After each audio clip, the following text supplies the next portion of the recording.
شکر گزار رہیں جب سب کچھ ٹھیک ہو تو شکر ادا کرنا آسان ہے۔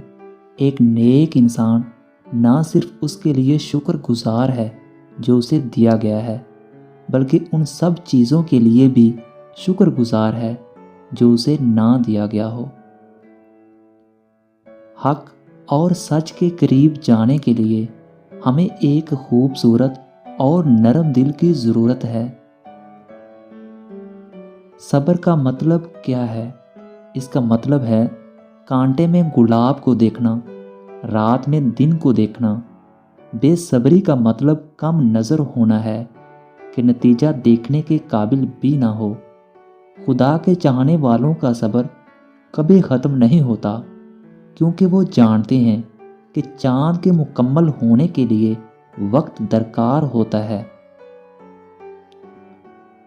نئے سرے سے پیدا ہونے کے لیے مشقت ضروری ہے، جس طرح مٹی کو مضبوط بننے کے لیے شدید گرمی سے گزرنا پڑتا ہے۔ اپنے آپ سے یہ پوچھنے میں دیر نہیں لگتی کہ کیا میں اپنی زندگی بدلنے کے لیے تیار ہوں؟ ہم جس غم سے بھی گزریں اس کو ٹھیک کرنا ہمیشہ ہی ممکن ہے۔ اگر ہر دن دوسرے کی نقل ہے تو کتنے افسوس کی بات ہے۔ جب ہر کوئی کچھ بننے کی کوشش کر رہا ہو تو کچھ نہ بنے، خالی پن کے ساتھ رہیں۔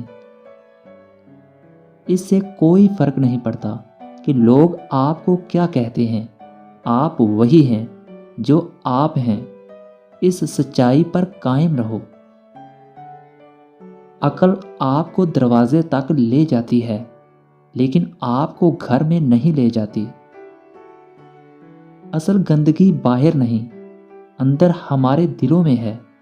ہم تمام داغ پانی سے دھو سکتے ہیں، صرف ایک ہی چیز جسے ہم دور نہیں کر سکتے وہ ہے بغض اور برے ارادے جو ہمارے دلوں سے چپکے ہوئے ہیں۔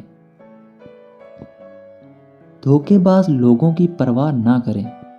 اگر کچھ لوگ آپ کو پھنسانے اور تکلیف پہنچانے کی کوشش کر رہے ہیں تو اللہ ان کو بھی پھنسا رہا ہے۔ کوئی برائی سزا سے نہیں بچ سکتی اور کوئی نیکی انعام کے بغیر نہیں رہتی، لہٰذا انصاف پر یقین رکھیں۔